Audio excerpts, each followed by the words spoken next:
Hello everyone, a very warm welcome to my weekly update.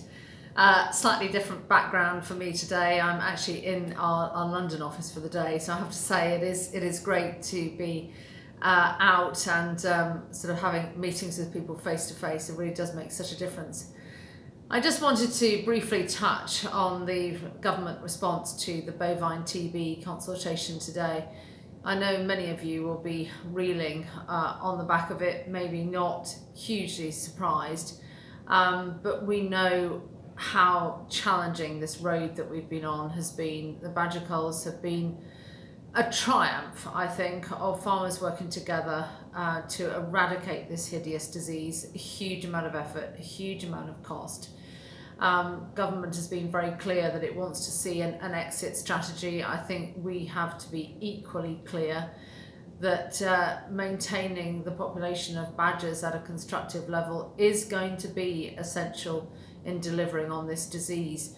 A big push on vaccination, both in cattle and badgers going forwards, and of course the ever increasing cattle movement testing.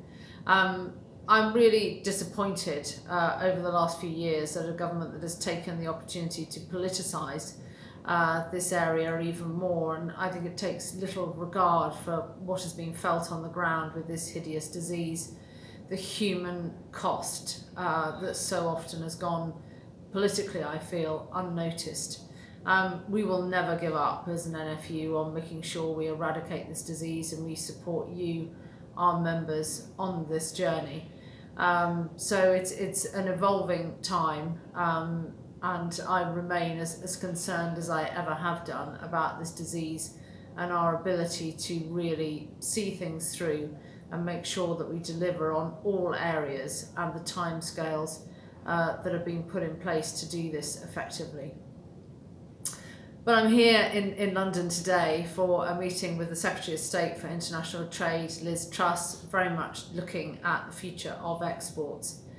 It's fair to say relationships, I think, are being stretched, if I'm honest, at the moment. I did not expect to hear the outcome of a cabinet meeting to discuss the liberalisation, potentially, of trade for the UK with Australia via a tweet from Harry Cole at the Sun newspaper.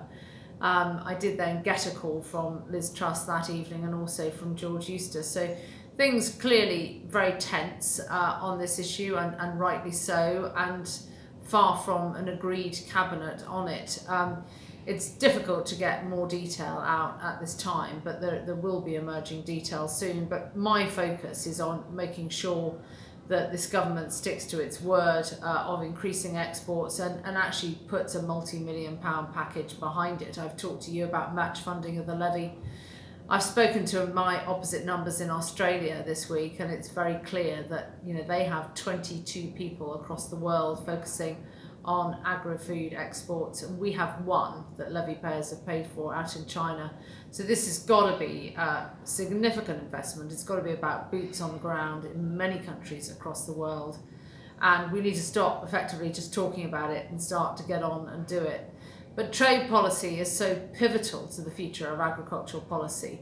I'm looking at the world as I see it now through different eyes to where we were last autumn. Obviously, the three secretaries of state that I have worked with have held solidly to the ground of making sure that there are sensitive sectors. And the Prime Minister, as you know, has threatened to lay down his life rather than hurt British agriculture. So it is all about, as always, speaking truth to power, remaining at the table and getting these things over the line. So I will let you know very soon how the meeting later on today goes. But in the meantime, as ever, please do stay safe, stay well. For the first time, when I left the farm this morning, it really did look like the grass was actually starting to grow. So some warm sunshine on the back of quite a bit of rain. But I reckon with us, things are at least a month behind. But anyway, thanks so much for listening, and I look forward to speaking to you next week.